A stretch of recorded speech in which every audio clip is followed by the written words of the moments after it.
નમસ્કાર વિદ્યાર્થી મિત્રો, પરિશ્રમ સ્કૂલ દ્વારા જૂન 2020થી જે રીતે ઈ લર્નનો પ્રારંભ કરવામાં આવ્યો છે, આમ તો આપને ટાઈમ ટેબલ કે PDF ફાઇલ મારફતે જે હવે પછીનું વર્ક છે એ આપી દેવામાં આવ્યું છે. તો ધોરણ 10ની અંદર આપણે સામાજિક વિજ્ઞાન વિષય ઉપર અભ્યાસ કરવાના છીએ. સામાજિક વિજ્ઞાન વિષયની અંદર બોર્ડની પરીક્ષા પ્રમાણે 80 ગુણનું પેપર હશે. 20 માર્ક શાળા કક્ષાએથી આપવામાં આવશે, એટલે કુલ 100 ગુણનું પેપર હોય છે.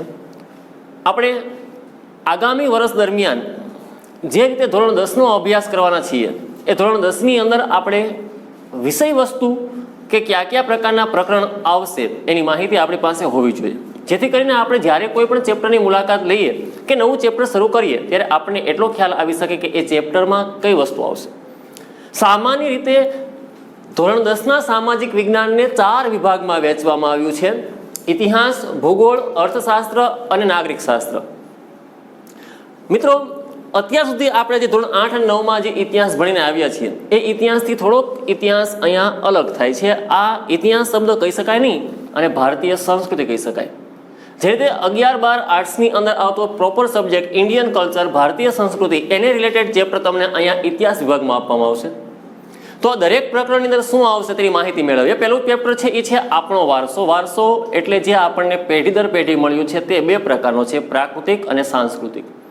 મંદિર, મસ્જિદ, સ્તૂપ, ચૈત્ય વિહાર આ બધા છે એ આપણા પૂર્વજોએ બનાવેલા વારસાના સ્થળો છે. જ્યારે ગિરનાર પર્વત હોય, હિમાલય પર્વત હોય, એવા પ્રાકૃતિક વારસાના સ્થળ છે. તો ભારતની અંદર એવા વારસાના સ્થળો ક્યાં ક્યાં છે, સંસ્કૃતિ કોને કહી શકાય અને વારસાને શા માટે સાચવવું જોઈએ એની માહિતી આપતું ચેપ્ટર એટલે પ્રકરણ 1, ભારતનો ભવ્ય વારસો. નંબર 2, આપણો સાંસ્કૃતિક વારસો, હસ્ત અને લલિત કલા. આ ચેપ્ટરની અંદર ભૂતકાળમાં ભારતની અંદર જે કોઈ પણ પ્રકારની પ્રખ્યાત કલાઓ હતી, માટીકામ, ચર્મ ઉદ્યોગ, ભરતકામ, વણાટકામ, અકીકકામ, જળતરકામ, જરીકામ, ચિત્રકામ, અસંખ્ય કલાઓ હતી જે વર્તમાન સમયની અંદર લુપ્ત થઈ ચૂકી છે. આવી કલાઓ વિશે માહિતી આપવામાં આવી છે. બીજો જ એક ભાગ એમનો એ છે લલિત કલા, જેમાં સંગીત, નૃત્ય અને નાટક. ભારતના ભૂતકાળ સમય દરમિયાન જે સંગીત કલા કયા પ્રકારની હતી, કયા પ્રકારના નૃત્યો હતા, નાટકો કયા કયા હતા એની માહિતી આપણે પ્રકરણ 2માં આપવામાં આવશે. મિત્રો, પ્રકરણ 3 છે શિલ્પ અને સ્થાપત્ય. પથ્થર ઉપર કોતરણી કામ કરી અને જે ભવનો, મકાનો કે ઇમારતોનું ચણતર થાય છે એને શિલ્પ સ્થાપત્ય તરીકે ઓળખવામાં આવે છે. શિલ્પ સ્થાપત્યમાં ભારતના પ્રાચીન તબક્કાથી શરૂ કરી અને મધ્યયુગ સુધી જે મંદિર, મસ્જિદો બનતા રહ્યા ત્યાં સુધીની વાત કરશું આપણે આ ચેપ્ટરમાં, જેમાં મોહેંજો-દડો, મોઢેરાનું સૂર્ય મંદિર અથવા ગુજરાતની અંદર આવેલી પ્રખ્યાત મસ્જિદો છે, મંદિરો છે, એવા અસંખ્ય મુદ્દાઓ આપણે આ ચેપ્ટરમાં લેવાના છીએ. પ્રકરણ 4 સાહિત્ય, જે લખાણના સ્વરૂપમાં હોય છે. સાહિત્ય, ભારતના 2 સાહિત્યની માહિતી આપવામાં આવશે, જેમાં પ્રાચીન ભારતનું સાહિત્ય જે વૈદિક કાળનું છે, મધ્ય ભારતીય સાહિત્ય જે મુઘલોના શાસનકાળનું છે, અને ત્યારબાદના તબક્કાની આપણે વાત કરીએ તો મધ્યયુગ જે 9મીથી લઈ અને 15મી 16મી સુધીના તબક્કા દરમિયાન નાલંદા, તક્ષશિલા, વલ્લભી કે કાશી કે આ વિદ્યાપીઠો જે હતી એ વિદ્યાપીઠમાં કયા પ્રકારનું શિક્ષણ આપવામાં આવતું એની માહિતી આપણને પ્રકરણ 4માં આપવામાં આવશે. નંબર 5 એ છે વિજ્ઞાન અને ટેકનોલોજીનો વારસો. મિત્રો, આ ચેપ્ટરની અંદર ભારતે વિશ્વને જે કોઈ શોધખોળો આપી છે એની માહિતી આપવામાં આવી છે. ભારત માત્ર ધર્મની અંદર જ કડાકૂટ કરતો કે પડ્યો રહેતો દેશ નથી. અહીંયા વિજ્ઞાન અને ટેકનોલોજીની બાબતમાં પણ સંશોધનો થયા છે. રસાયણ વિદ્યા, આર્યભટ્ટને શોધ જે ગણિત શાસ્ત્ર ક્ષેત્રે હોય તે, જ્યોતિષશાસ્ત્ર, ખગોળશાસ્ત્ર, વૈદક વિદ્યા, શૈલ્ય ચિકિત્સા, વાસ્તુશાસ્ત્ર, આવા ઘણા મુદ્દાઓ છે જે મુદ્દાઓ આપણને કદાચ વર્તમાન સમયમાં ખ્યાલ નથી. જેમ કે મોટાભાગના વિદ્યાર્થીઓ ન્યૂટનને ગુરુત્વાકર્ષણ બળના શોધક તરીકે ઓળખે છે, પણ વાસ્તવની અંદર બ્રહ્મગુપ્ત નામના ઋષિ હતા, એણે પૃથ્વીને ગુરુત્વાકર્ષણ બળની નિયમોની જે છે એ માહિતી આપી દીધેલી હતી. તો આવી ઘણી બધી વસ્તુઓ છે જે આપણને પ્રકરણ 5માં માહિતી આપવામાં આવશે. નંબર 6 વારસાના સ્થળો. આ એવા સ્થળો છે જે વર્લ્ડ હેરિટેજ સાઇટમાં સમાવેશ હોય. અજંતા, ઇલોરા, એલિફન્ટા, તાજમહેલ, કુતુબ મિનાર, આગ્રાનો કિલ્લો, લાલ કિલ્લો અથવા ખજુરાહોના મંદિરો છે. આવા ઘણા બધા પ્રકારના વારસાના સ્થળ છે ભારતની અંદર. કયા કયા વારસાના સ્થળ છે એની મુલાકાત ક્યારે ક્યારે લઈ શકાય, કયા સંજોગોમાં એ જોવાલાયક શ્રેષ્ઠ હોય છે, વિશ્વભરની 7 અજાયબીમાં તાજમહેલ એ કેટલામાં નંબરે છે, એનું મહત્વ શું છે, આવી ઘણી બધી માહિતી આપણે પ્રકરણ 6માં આપવામાં આવી છે. મિત્રો, પ્રકરણ 7 એ વારસાનું જતન. તો હવે ઉપરના જે 6 ચેપ્ટર છે જે વારસા વિશે માહિતી આપી રહ્યા છે એ વારસાના ચેપ્ટરમાં હવે આપણે માની લો કે પ્રવાસમાં જઈએ છીએ તો મોટા ભાગના સ્થળ એ વારસાના સ્થળ હોય છે. તો આ વારસાના સ્થળ છે એ વારસાના સ્થળને આપણે કઈ રીતે સાચવવા જોઈએ, ટકાવી રાખવા જોઈએ.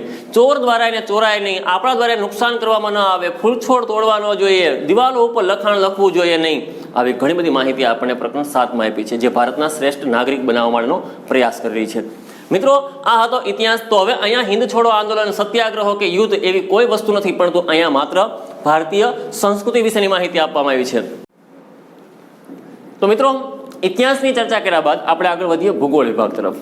ભૂગોળ વિભાગની અંદર આપને બોર્ડની પરીક્ષાની અંદર 4 ગુણમાં એક નકશા પૂર્તિનો પ્રશ્ન પૂછવામાં આવે છે, જે પ્રકરણ 8 થી પ્રકરણ 14 ની વચ્ચેમાંથી જ માત્ર હોય છે.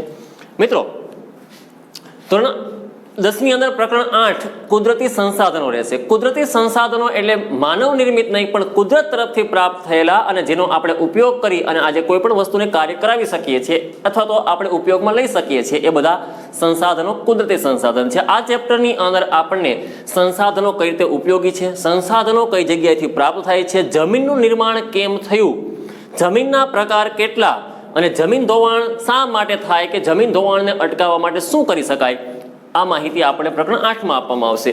આવી રીતે ધોરણ 9માં જ્યારે આપણે ભણતા હતા ત્યારે વન અને વન્યજીવ સંસાધન 2 અલગ અલગ ચેપ્ટર હતા, પ્રકરણ 17 અને પ્રકરણ 18. પરંતુ ધોરણ 10 ની અંદર આ બંને ચેપ્ટરને અહીંયા એકત્રિત કરી દેવામાં ભેગા કરવામાં આવ્યા છે. અહીંયા વનસ્પતિ, જંગલોના પ્રકાર, વન્યજીવનમાં પ્રાણીઓના વિનાશના કારણો, પ્રાણીઓ બચાવવા માટે શું કરી શકાય અને કયા કયા પ્રાણીઓ માટે આજે પરિયોજના કે પ્રોજેક્ટ કાર્યરત છે તેની માહિતી આપણે પ્રકરણ 9માં આપવામાં આવશે. મિત્રો, પ્રકરણ 10 ભારત કૃષિ. ભારત એ કૃષિ પ્રધાન કે ખેતી પ્રધાન દેશ કહી શકાય. મોટા ભાગના લોકોની આજીવિકા એ કૃષિ મારફતે પ્રાપ્ત થાય છે. તો આ કૃષિના પ્રકાર કેટલા છે? ખરીફ પાક, રવિ પાક, જાયદ પાક અથવા દેશની અંદર લેવામાં આવતા ધાન્ય પાક, રોકડિયા પાક, તેલીબિયાના પાક, આવા ચા, કોફી કે પીણાના પાક, આવા અમુક પ્રકારના પાકની માહિતી આપણને આ ચેપ્ટરમાં આપવામાં આવશે. સાથે આઝાદી પછીથી લઈ અને અત્યાર સુધી કૃષિની અંદર કયા કયા પ્રકારના ટેકનોલોજી અને સંસ્થાકીય સુધારા થયા છે તેની માહિતી પણ આપણને આ ચેપ્ટરમાં આપવામાં આવશે. બીજી વસ્તુ, આજે આપણો ખેડૂત એ માત્ર પાકનું ઉત્પાદન કરી અને માત્ર ભારતના જ બજારમાં વેચતો હોય એવું નથી. આજે આપણા પાક એ વિશ્વના બજારમાં પણ વેચાવા લાગ્યા છે. તો આજે ભારતના ખેતી પર વૈશ્વિકીકરણની અસર શું થઈ છે તે માહિતી પણ પ્રકરણ 11-10માં આપવામાં આવશે. મિત્રો, પ્રકરણ 11 એ ભારત જળ સંસાધન વિશેની માહિતી આપી છે. ભારતની અંદર જળ, પૃષ્ઠીય જળ, ભૂમિગત જળ કે વૃષ્ટીય જળ, આમ 3 પ્રકારના જળ સ્ત્રોત છે. એનું પ્રમાણ કેટલું છે? આ ઉપરાંત બહુહેતુક યોજનાઓ, ભારતની અંદર કયા કયા મોટા મોટા ડેમ આવેલા છે જે આજે લોકોને સિંચાઈ માટે કે પીવા માટે પાણી પૂરું પાડી રહ્યા છે. આ ઉપરાંત જળ સંકટ શા માટે સર્જાણું છે અને જળ તંગીથી કઈ કઈ સમસ્યાઓ ઉદ્ભવશે. વૃષ્ટીય જળ, વરસાદના પાણીનો આપણે કેમ સંગ્રહ કરી શકીએ અને આપણે કઈ કઈ રીતે ઉપયોગી સાબિત થાય તે માહિતી આપણને પ્રકરણ 11માં આપવામાં આવી છે. મિત્રો, પ્રકરણ 12 એ ખનિજ અને શક્તિ સંસાધન છે. અગાઉ જૂના કોર્સની અંદર આ ચેપ્ટર બંને અલગ અલગ હતા. હવે આ બંને ચેપ્ટરને એકત્રિત કરવામાં આવ્યા છે. ખનિજ સંસાધનની અંદર લોખંડ, તાંબુ, સીસુ, બોક્સાઇટ, અબરખ, ચૂનાનો પથ્થર આવા ખનિજની વાત છે. ઉર્જા પ્રાપ્તિ માટે જેને આપણે દહન કરીને કોઈ પણ વસ્તુને કાર્ય કરાવી શકીએ એવા શક્તિના સંસાધનોમાં કોલસો, ખનિજ તેલ, કુદરતી વાયુ, સૌર ઉર્જા, પવન ઉર્જા, બાયોગેસ, ભૂતાપીય ઉર્જા, આવી ઉર્જા સ્ત્રોતની માહિતી આપી છે. મિત્રો, પ્રકરણ 13 ઉદ્યોગો. કૃષિ આધારિત ઉદ્યોગ અને ખનિજ આધારિત ઉદ્યોગ, આવા ઉદ્યોગો વિશેની માહિતી આપણને આ ચેપ્ટરમાં આપી છે, જેમાં સુતરાઉ કાપડ, શણનું કાપડ, રેશમી કાપડ, ઊની કાપડ, મલમલનું કાપડ અથવા ખાંડ ઉદ્યોગ, કૃત્રિમ કાગળ ઉદ્યોગ, કાપડ ઉદ્યોગ, આવા દરેક ઉદ્યોગોની માહિતી છે. લોખંડ, પોલાદ, એલ્યુમિનિયમ, રસાયણ ખાતર, રાસાયણિક ઉદ્યોગ, સિમેન્ટ ઉદ્યોગ. મિત્રો, આવા ભારતની અંદર જે મહત્વના કે ચાવીરૂપ ઉદ્યોગો કહી શકાય એ ઉદ્યોગોની માહિતી આપણને પ્રકરણ 13માં આપી છે. નંબર 14 પરિવહન, સંદેશા વ્યવહાર અને વ્યાપાર. ભારતની અંદર આજે પરિવહનના માધ્યમો કયા કયા છે? સડક પ્રણાલી, રેલ માર્ગ, હવાઈ માર્ગ, જળમાર્ગ, જમીન માર્ગ અથવા પાઇપલાઇન કે રોપવે, આવા જે માર્ગો છે પરિવહનના માધ્યમો તે માહિતી છે. સાથે વ્યાપાર, આંતરિક અને આંતરરાષ્ટ્રીય, આયાત નિકાસ તે માહિતી આપવામાં આવે છે. સંદેશા વ્યવહારના સાધનોમાં ભૂતકાળમાં તાર ટપાલથી લઈ અને વર્તમાન સમયમાં ઇન્ટરનેટના જે માધ્યમો છે કે સેટેલાઇટ, આ માહિતી આપણને પ્રકરણ 14 પરિવહન, સંદેશા વ્યવહાર અને વ્યાપારમાં આપવામાં આવી છે. ભૂગોળ વિભાગની ચર્ચા કર્યા બાદ મિત્રો, અર્થશાસ્ત્ર આ તમારા માટે થોડોક નવો સબ્જેક્ટ છે, પરંતુ આપણે ભૂતકાળમાં પણ આની ઉપર અભ્યાસ કર્યો છે ધોરણ 8ની અંદર અને ધોરણ 7ની અંદર. મિત્રો, અહીંયા ઇકોનોમિકલી એટલે કે દેશના અર્થતંત્ર વર્તમાન સમયમાં જેમ દેશ મંદીમાંથી પસાર થયો છે તો અનેક વખતે દેશમાં તેજી પણ હોય છે. નાણાંની અછત કે નાણાંની છત આવા ઘણા પ્રકારના મુદ્દાઓ છે એ અર્થશાસ્ત્રની સાથે જોડાયેલા હોય છે. અહીંયા પ્રકરણ 15 એ આર્થિક વિકાસ, દેશનો આજે વિકાસ કઈ જગ્યાએ છે, દેશ વિકસિત છે, વિકાસશીલ છે ભારત તો શા માટે છે, પ્રાથમિક ક્ષેત્ર ખેતીવાડી માટે છે, મેન્યુફેક્ચરિંગ સેક્ટર એટલે કે માધ્યમિક ક્ષેત્ર એ ઉદ્યોગો માટે છે, સર્વિસીસ એટલે કે સેવા ક્ષેત્ર આજે રેલવે, શિક્ષણ, આરોગ્ય, પરિવહન આવી કઈ વસ્તુથી દેશનું અર્થતંત્ર ધમધમતું હોય છે તેની માહિતી આપણને આ ચેપ્ટરમાં આપવામાં આવશે. આ ઉપરાંત દેશની અંદર પ્રવર્તતા અર્થતંત્રમાં બજારવાદી પદ્ધતિ, સમાજવાદી પદ્ધતિ કે મિશ્ર અર્થતંત્ર તેની માહિતી આ ચેપ્ટરમાં આપવામાં આવી છે. મિત્રો પ્રકરણ 16 ઉદારીકરણ, ખાનગીકરણ અને વૈશ્વિકીકરણ નામે છે. ઉદારીકરણ એ 1991 બાદ ઉદ્યોગો પ્રત્યે જે ઉદાર નીતિ અપનાવવામાં આવી તે માટેની છે. ખાનગીકરણ એ સરકારે પોતાના હસ્તકના ઉદ્યોગો જે પ્રાઇવેટ કંપનીઓને સોંપ્યા છે તેમના માટે છે. જ્યારે વૈશ્વિકીકરણ એ વિશ્વના અર્થતંત્રને ભારતના અર્થતંત્ર સાથે જોડવાનો પ્રયાસ કરવામાં આવ્યો છે. એટલે કે દેશના અર્થતંત્રને વેગ આપવા માટે સરકારે જે કોઈ પણ પ્રયાસો કર્યા છે તેની માહિતી આપણને પ્રકરણ 16 ઉદારીકરણ વૈશ્વિકીકરણમાં અપાય છે. મિત્રો દેશમાં આજે ગરીબી અને બેરોજગારી આની ઉપર ચર્ચા કરતું ચેપ્ટર એટલે ચેપ્ટર નંબર 17 ગરીબી અને બેરોજગારી. દેશમાં ગરીબી શા માટે ઉદ્ભવે છે, ગરીબીના કારણો શું, ગરીબી ઘટાડવા માટે સરકાર શું કરી શકે અને ગરીબી ઘટાડવા માટેની સરકારી યોજનાઓ કઈ છે, બેરોજગાર કોને કહેવાય, બેરોજગારીના પ્રકારો કેટલા છે, બેરોજગારી ઘટાડવા માટે આજે કયા પ્રયાસ થાય છે તે માહિતી પ્રકરણ 17માં આપવામાં આવી છે. નંબર 18 ભાવ વધારો અને ગ્રાહક જાગૃતિ. દેશમાં ફુગાવાનું સર્જન કેમ થાય, ચીજ વસ્તુની કિંમતો શા માટે વધે છે, ભાવ વૃદ્ધિના કારણો ક્યાં હોઈ શકે, અટકાવવા માટે કયા પ્રયાસો કરી શકાય. આજે દેશની અંદર ગ્રાહક આપણે કોઈને કોઈ વસ્તુની ખરીદી કરતા હોઈએ છીએ પણ વસ્તુની ખરીદી કરતી વખતે ઘણી વખત આપણે છેતરાયા છીએ એવી લાગણી કે આપણને એવો અહેસાસ થાય છે. તો આજે આપણે ગ્રાહક તરીકે કઈ વસ્તુની કાળજી રાખવી જોઈએ, ગ્રાહકના અધિકાર શું છે, ગ્રાહક શોષણના પ્રકાર કયા, ગ્રાહક શોષણના કારણો કયા, સરકારે ગ્રાહકની માટે જે છે જે કોર્ટ કે આયોગ કે જે ફોરમની રચના કરી છે તે કયા પ્રકારની છે. વિદ્યાર્થી મિત્રો તમારે કદાચ ગ્રાહક સુરક્ષાની અંદર ફરિયાદ કરવી હોય તો એના માટે કઈ રીતે ફરિયાદ કરી શકાય એ માહિતી આપણે ચેપ્ટર નંબર 18 ભાવ વધારો અને ગ્રાહક જાગૃતિમાં આપવામાં આવી છે. ત્યારબાદ નાગરિક શાસ્ત્ર. મિત્રો પ્રકરણ 19 માનવ વિકાસ રહેશે જેની અંદર દેશની અંદર લોકોની જે છે એ આજે સરેરાશ આયુષ્ય, શિક્ષણ, જીવન ધોરણ કે દેશની રાષ્ટ્રીય આવકમાંથી લોકોને પ્રાપ્ત થતો હિસ્સો કેટલો છે, મહિલાઓના વિકાસ માટે કયા કાર્યો કરવાના બાકી છે, દેશમાં આજે સ્વાસ્થ્યની સ્થિતિ કઈ દિશાએ છે, જાતિ પ્રમાણ સ્ત્રી અને પુરુષ વચ્ચેનું અસંતુલન શા માટે છે, ગુજરાતની અંદર મહિલાઓ માટે ચાલતી કલ્યાણકારી યોજનાઓ કઈ છે કે મહિલા સુરક્ષા માટેની અભયમ યોજના 181 હેલ્પલાઇન નંબર એ શું છે તે માહિતી ચેપ્ટર નંબર 19 માનવ વિકાસમાં આપવામાં આવશે. મિત્રો 20મું ચેપ્ટર છે સામાજિક સમસ્યાઓ અને પડકારો. સમાજની અંદર આજે અનેક પ્રકારની સમસ્યાઓ પર પ્રવર્તી રહી છે. નૂતન ભારતની અંદર આજે પેલી સમસ્યા એ છે સાંપ્રદાયિકતા. હિન્દુ, મુસ્લિમ, ખ્રિસ્તી, પારસી, બૌદ્ધ, શીખ આવા અનેક ધર્મો છે પણ આ બધા ધર્મોની અંદર કોઈક ને કોઈક અસમાનતા હોય છે. આવી અસમાનતાઓને કારણે જે સમસ્યાઓ ઉદ્ભવે છે તે માહિતી તેમાં આપવામાં આવી છે. સાથે જ્ઞાતિવાદ, લઘુમતીઓ, અનુસૂચિત જાતિ, અનુસૂચિત જનજાતિ, આતંકવાદ, ભ્રષ્ટાચાર, બળવાખોરી આવી અસંખ્ય સમસ્યાઓ આજે દેશને સતાવી રહી છે જે દેશના વિકાસને અવરોધી રહી છે. તો એને અટકાવવા માટે શું કરી શકાય તે માહિતી આપણને પ્રકરણ નંબર 20 સામાજિક સમસ્યાઓ અને પડકારોમાં આપવામાં છે.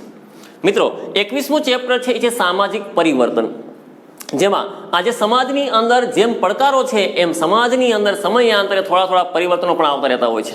આજે બાળકોની અંદર પરિવર્તનો આવ્યા છે. ટેકનોલોજીનો યુગ આગળ વધતા આજે બાળકો વિવિધ પ્રકારની વસ્તુઓની માંગ કરી રહ્યા છે. બાળકો માટે કયા અધિકારો છે, બાળકોને સુરક્ષિત રાખવા માટે સમાજમાં શું કરી શકાય, કારણ કે સમસ્યા એ છે કે આજે એના નજીકના લોકો જ બાળકને મોટા ભાગે જાતીય શોષણ, અન્ય શોષણનો ભોગ બનાવતા હોય છે. આવું ન થાય તે માટેની માહિતી આપણને સામાજિક પરિવર્તન નામના ચેપ્ટરમાં આપવામાં આવે છે. મિત્રો આ ઉપરાંત બાળ મજૂરી, વૃદ્ધોની સમસ્યા, આરટીઈ, આરટીઆઈ, આરટીએફ આવા અનેક મુદ્દાઓ છે. Right to education, right to food security act, right to information. આજે ઘણા લોકોની અંદર આ પ્રકારની માહિતીઓ નથી જેના કારણે ઘણી વખત સમાજને પોતાના સમાજ તરફથી મળેલા તેમના જે અધિકારો છે એ અધિકારોને ભોગવી શકતા નથી. મિત્રો આ વાત ધોરણ 10ની અંદર આગામી વર્ષમાં જે આપણે અભ્યાસ કર્યો છે તે આ પ્રથમ આપણો લેક્ચર એવો હતો કે જેમાં માત્ર ને માત્ર તમને એ માહિતી આપવાનો પ્રયાસ કર્યો છે કે આગામી વર્ષ માટે કે બોર્ડની પરીક્ષામાં જ્યારે હું જાઉં તો મારે સમાજનો અભ્યાસ કરવો હોય કે સામાજિક વિજ્ઞાન વિષયમાં અભ્યાસ કરવાનો થશે ત્યારે મારે કયા કયા ચેપ્ટરો સામે આવશે. મિત્રો આ ઉપરાંત હવે પછીનો જ્યારે આપણે લેક્ચર હશે ત્યારે આપણે પ્રકરણ 1 ભારતનો વારસો તેનો અભ્યાસ કરીશું. સાથે તમને એક PDF ફાઇલ મોકલવામાં આવશે. એ PDF ફાઇલનો પણ અભ્યાસ આપણે કરવાનો છે. બુકની અંદર લખવાનું છે, સમયાંતરે સબમિટ કરાવવાનું છે. ધન્યવાદ.